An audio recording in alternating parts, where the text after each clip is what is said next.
दोस्तों आज की वीडियो होने वाली बहुत ही स्पेशल, क्योंकि आज इस वीडियो में मैं आपको देने वाला हूँ टिप्स, कुछ tips to study effectively before exam. जी हाँ, अगर आपका रह रहा है बहुत सारा syllabus, if you have a lot of syllabus left और टाइम है बहुत कम, तो आज इस वीडियो में मैं आपको बताऊंगा techniques to study more in less time. जी हाँ, आज मेरा जो मेन मकसद है वो ये कि आपको कुछ टिप्स देना स्टडी की, जिससे कि आप इफेक्टिवली पढ़ पाएँ। You can study effectively in less time. Main चीज़ यही है कि आप ज़्यादा से ज़्यादा पढ़ पाएँ। मैं जानता हूँ आप सभी लोगों के बहुत सारे क्वेश्चन आते हैं कि हमारे एग्ज़ाम्स आने वाले हैं और अभी जो टाइम चल रहा है उसमें आपके एग्ज़ाम्स आने वाले होंगे और आपके पास कम टाइम होगा और सिलेबस होगा ज़्यादा। तो इसी चीज़ को देखते हुए मैंने आज ये वीडियो बनाई है और यकीन मानिए अगर आपने इस वीडियो को लास्ट तक देख लिया तो बेस्ट टिप्स हैं इस वीडियो में आपके लिए, जो आपको कम समय में ज़्यादा स्टडी आपकी करने में हेल्प करेगी और फाइनली आपके अच्छे मार्क्स आ पाएंगे। तो इस वीडियो को लास्ट तक ज़रूर देखिएगा। तो स्वागत है आप सभी का स्टडी हुकोटी यूट्यूब चैनल में। आगे बढ़ने से पहले दोस्तों इस वीडियो को लाइक कर देना। टारगेट रखते हैं 2000 लाइक का, तो लाइक ज़रूर से कर देना। लाइक करना फ्री है, लाइक करने के कोई पैसे नहीं लगते। सब्सक्राइब कर लें और बेल आइकन पे ज़रूर क्लिक कर लें, जिससे कि आप आने वाली कोई भी वीडियो मिस ना करें और फाइनली उन वीडियोस को देख के आपके अच्छे मार्क्स आ पाएँ। चीज़ कहना चाहूँगा कि 12 से या 14 घंटे पढ़ना या 16 घंटे पढ़ना अच्छे पढ़ने का कोई सोल्यूशन नहीं है। इस बात से कोई फ़र्क नहीं पड़ता कि आप 12-14 घंटे पढ़ते हैं तो आप कुछ बहुत ही अच्छा कर पाएंगे, बल्कि मैं तो ये कहूँगा कि ये बहुत ही अनहेल्दी है, क्योंकि अगर आप इतना ज़्यादा पढ़ते हैं तो आपकी हेल्थ पे इसका बहुत ही नेगेटिव इफेक्ट पड़ेगा और आपका दिमाग तो शायद बनना जाएगा। ठीक है, तो इस चीज़ को समझ के चलिए, दिमाग को अपने ठीक रखना है, अपनी बॉडी को ठीक रखना है और एक हेल्दी हाइजेनिक स्टडी करनी है जिसमें हमारी हेल्थ पर नेगेटिव इफेक्ट ना पड़े। तो इसलिए मैं आज इस वीडियो में आपको कुछ बहुत ही इंपॉर्टेंट टिप्स दूंगा जिसकी हेल्प से आप कम समय में भी बहुत ही अच्छी तरीके से पढ़ाई कर पाएंगे, जिससे आपके बढ़िया मार्क्स आ पाए। लेकिन दोस्तों उन टिप्स को देने से पहले मैं आप सभी से करना चाहूँगा एक रिक्वेस्ट कि अगर आपको इनमें से एक भी टिप ऐसी लगे ना कि आपको इस वीडियो में एक भी टिप ऐसी लगे जो आपकी लाइफ में आपकी स्टडी में हेल्प करे, तो यार इस वीडियो को लाइक करना। आज का हम एम करते हैं 6000 लाइक का इस वीडियो का। ठीक है, तो चलिए अब देखते हैं हमारी सबसे पहले टिप क्या है। तो दोस्तों हमारी जो सबसे पहले टिप है वो है don't study more than 2 hours at a stretch. एक बारी में आपको 2 घंटे से ज़्यादा नहीं पढ़ना है। रीज़न क्या है? रीज़न ये है कि आपका जो माइंड है वो स्टडीज़ के हिसाब से कुछ तकरीबन 40 मिनट के बाद ही, रियलिटी में मैं आपको बताता हूँ 40 मिनट्स के बाद ही आपका माइंड जो है, आप चाहे प्रैक्टिकल करके भी देख लेना, अपने आप ही पढ़ाई से हटने लगता है। अगर आप किसी चीज़ को तकरीबन 40-50 मिनट तक पढ़ेंगे तो फिर आपका दिमाग हटने लगता है और उतनी कॉन्सेंट्रेशन से आप नहीं पढ़ पाते। एक्चुअली में अगर आप लगातार बहुत ज़्यादा पढ़ने की कोशिश करेंगे तो उसमें प्रॉब्लम होगी। मैक्सिमम आप क्या करें, एक बारी में 2 घंटे पढ़ें और उसमें भी आपको क्या करना है, पोमोडोरो का यूज़ करना है। पोमोडोरो में क्या करते हैं, हम 25 मिनट पढ़ाई करते हैं, फिर 5 मिनट का ब्रेक लेते हैं, फिर 25 मिनट पढ़ाई करते हैं, फिर 5 मिनट का ब्रेक लेते हैं। इस तरीके से आपको 2 घंटे पढ़ने हैं, 25-5 के 4 सेट लगा के, और 2 घंटे के बाद आपको ब्रेक लेना है, थोड़ा रुकना है। ऐसा नहीं है कि आप 2 घंटे से ज़्यादा पढ़े ही जा रहे हैं, सिर्फ 2 घंटे एक बार में पढ़ें और उसमें भी 25-5 के सेट लगाएं 4। ये इफ़ेक्टिव स्टडी ट्रिक होती है पढ़ाई करने के लिए। अगर आपको लगता है कि आपका सिलेबस ज़्यादा है और मेरा 2 घंटे पढ़ने से काम नहीं चलेगा, तो आप क्या करें, 2 घंटा पढ़ने के बाद जो 2 घंटे में आपको 25-5 के 4 सेट लगाने हैं, तो आपकी 2 घंटे की पढ़ाई होगी। अब उसके बाद 20 मिनट एटलीस्ट ब्रेक लीजिए, कम से कम 20 मिनट रुकिए, और अच्छा होगा कि अगर आप आधा घंटा रुक जाएं तो और अच्छा, वरना एटलीस्ट 20 मिनट्स का ब्रेक लीजिए और उसके बाद अपना अगला 2 घंटे की पढ़ाई कीजिए, और उसको भी 25-5 के सेट वाली टेक्निक से ही कीजिएगा। ठीक है, इसके बाद गाइस जो हमारी नेक्स्ट टिप है वो है focus more on core material. अब देखिए इसमें मेरा क्या मतलब है, आपको क्या करना है, आपका जो कोर मटेरियल है, आपका जो इम्पोर्टेंट, जैसे कि फॉर्मूलेज हैं, थ्योरम्स हैं, प्रिंसिपल्स हैं, ग्राफ्स वगैरह, जो भी मेन आपकी इलस्ट्रेशंस वगैरह हैं, उन पे आपको मेन ध्यान देना है। आपको बाकी चीज़ों पे ध्यान नहीं देना है, जो कि जैसे कि मैक्सिमम जो आपकी बुक्स में एग्जाम्पल वगैरह दिए होते हैं और वो बहुत ज़्यादा पेजेस में भरे होते हैं, तो उसमें क्या होता है ना, बच्चे उन्हीं चीज़ों को पढ़ते रह जाते हैं और उसमें टाइम वेस्ट ही होता है। और वैसे टाइम वेस्ट नहीं है, उनको पढ़ना चाहिए, लेकिन जब आपके एग्ज़ाम्स आने वाले हों, कम टाइम है और ज़्यादा पढ़ना है, तो उस केस में तो उनको पढ़ना टाइम वेस्ट है। क्योंकि आप एक चीज़ समझ के चलिए कि आपका जो पेपर है उसमें 80% जो क्वेश्चंस पूछे जाएंगे वो आपके कोर मटेरियल से आएंगे। क्वेश्चंस जो पूछे जाएंगे 80% वो कोर मटेरियल से आएंगे, सिर्फ 20% पेपर ही होगा जो कि नॉन कोर से आएगा। तो आपको क्या करना है, जो अपना कोर मटेरियल है उस पर फोकस करना है। कोर मटेरियल में क्या आता है मैंने आपको बता दिया, थ्योरम्स, फॉर्मूलेज, इंपॉर्टेंट डायग्राम्स या फिर कुछ ऐसे ग्राफ्स, ये सब चीज़ें कोर मटेरियल के अंदर आती है।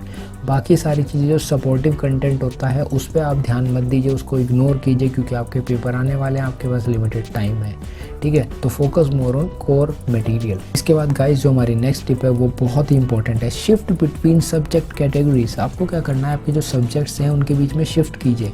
अभी मैंने आपको जो पॉइंट बताया था कि आपको 2 घंटे एक बारी में पढ़ना चाहिए। फॉर एग्जांपल आप चाहते हैं कि 2 घंटे पढ़ने के बाद मैं दोबारा से 2 घंटे पढूं, तो आपको करना क्या होगा, सबसे अच्छा तरीका है इस टेक्निक को यूज़ करने का, शिफ्ट बिटवीन सब्जेक्ट कैटेगरीज का, कि आप 2 घंटे एक सब्जेक्ट पढ़िए। फॉर एग्जांपल आप 2 घंटे एक सब्जेक्ट पढ़ लीजिए, उसमें आपको 25-5 के 4 सेट लगाने हैं और उस टेक्निक से 2 घंटे आपने पढ़ लिया। उसके बाद आप 20 मिनट का रेस्ट लीजिए और अपना दूसरा सब्जेक्ट पढ़िए, ठीक है। सब्जेक्ट चेंज कर दीजिए, सेम सब्जेक्ट को मत पढ़ते रहिए, क्योंकि उसके नुकसान ये होगा कि आप बोर हो जाएंगे और आप सही तरीके से पढ़ नहीं पाएंगे।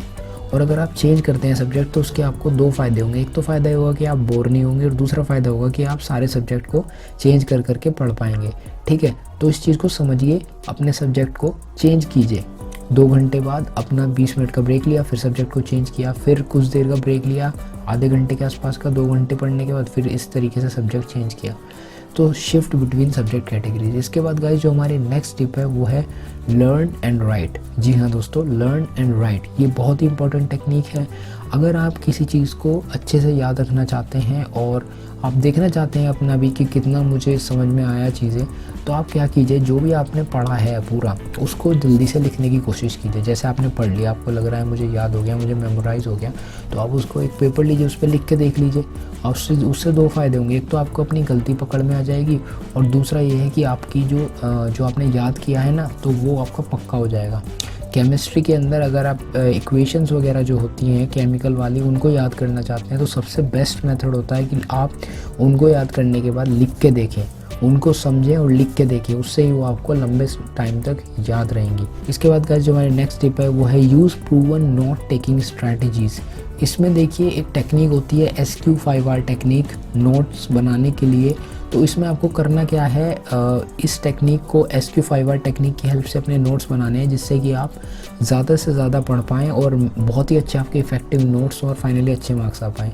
अब इस टेक्निक को SQ5R टेक्निक को मैं यहाँ डिस्कस नहीं करने वाला, क्योंकि इसमें बहुत टाइम लगेगा, बड़ी टेक्निक है। इसके लिए मैंने अलग से एक वीडियो बनाई हुई है SQ5R टेक्निक के ऊपर, नोट्स बनाने के ऊपर, जो शायद स्क्रीन पर भी आ रही होगी। तो उस वीडियो को आप चैनल पर जाकर देख सकते हैं, या फिर नीचे डिस्क्रिप्शन में वीडियो के में भी लिंक डाल दूँगा, वहाँ से भी आप जा कर के देख सकते हैं। तो इस वीडियो को देखने के बाद आपको ये वाली वीडियो देखनी है। इसके बाद गाइस जो हमारी नेक्स्ट टिप है वो ये है use visual clues for easy memorisation. आपको क्या करना है, विजुअल क्लूज़ यूज़ करने हैं इजी मेमोराइजेशन के लिए। अब देखिए मैं आपको सिंपल सी चीज़ बताता हूँ, हमारा जो माइंड है वो इमेजेस पे सोचता है। हमारा जो माइंड है ना, चीज़ों को इमेजेस से रिलेट करके याद रखता है। माइंड कभी भी टेक्स्ट से याद नहीं रखता। कैसे, एग्जाम्पल देता हूँ।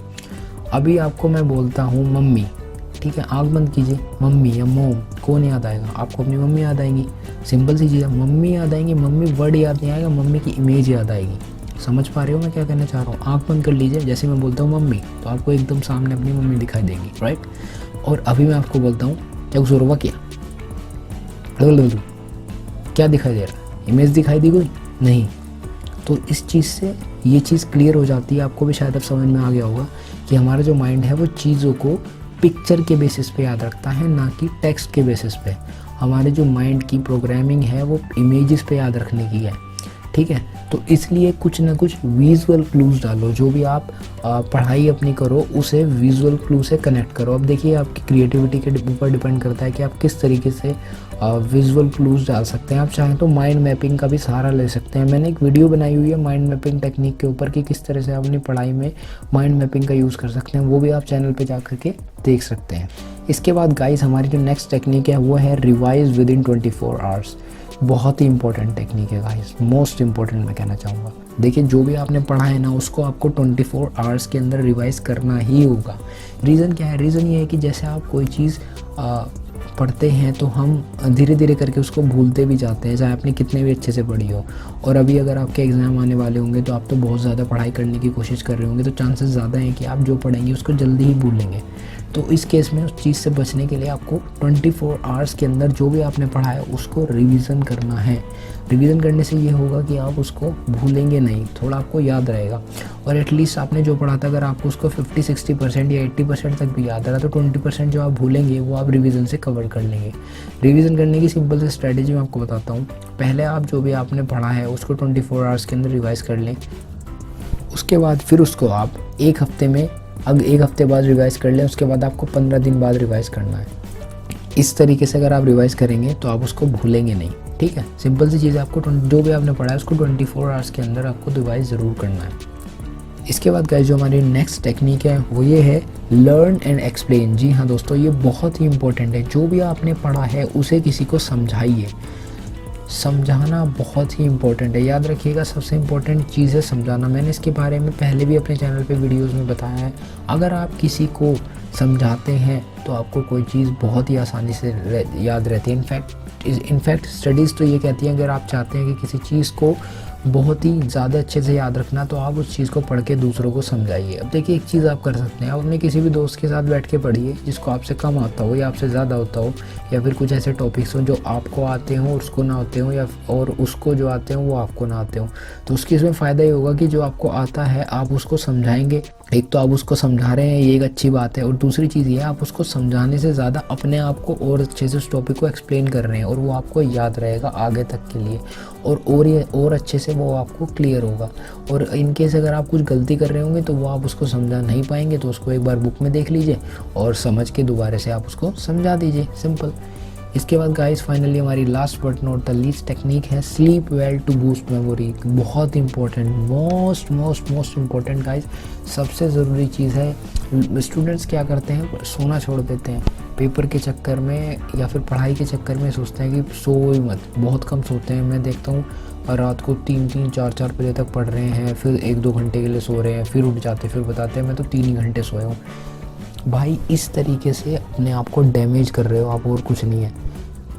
स्लीप बहुत ही इम्पोर्टेंट है। मैं तो कहूँगा कि आप अपनी बॉडी के अकॉर्डिंग वैसे तो स्लीप लेकिन 7 घंटे की स्लीप लेनी ही चाहिए यार। 7 इतना ज़्यादा आप पूरे दिन पढ़ते हो। आप एक चीज़ सोचो, आपके एग्ज़ाम्स आने वाले हैं और आप कम समय में ज़्यादा पढ़ाई करने की कोशिश कर रहे हो, तो इसमें एक तो आप बहुत ज़्यादा लगा रहे हो। पहली चीज़ तो आपके दिमाग को पढ़ने की आदत नहीं है और आप ज़्यादा पढ़ रहे हो, अपने दिमाग का ज़्यादा यूज़ कर रहे हो क्योंकि आपके पास टाइम कम है और पढ़ाई ज़्यादा करनी है। और दूसरी चीज़ आप नुकसान ये कर रहे हो कि आप सो भी नहीं रहे हो, तो आप दोहरी हानि पहुंचा रहे हो अपने दिमाग को। तो ऐसा मत करो, पढ़ो, खूब पढ़ो, कोई प्रॉब्लम नहीं है, लेकिन सो ज़रूर। कम से कम 7 से 8 घंटे की नींद ज़रूर लो भाई, ज़रूर लो। माइंड को रिलैक्स भी करना ज़रूरी है, और हो सके तो मेडिटेशन वगैरह भी किया करो। ठीक है दोस्तों, तो यही थी कुछ टेक्निक्स जिनकी हेल्प से आप बहुत ही अच्छे से अपनी पढ़ाई कर सकते हैं। You can study effectively. अगर ये वीडियो पसंद आई हो ना तो यार इसको अपने दोस्तों तक शेयर कर देना। मुझे पता है आपके काफ़ी सारे फ्रेंड्स हैं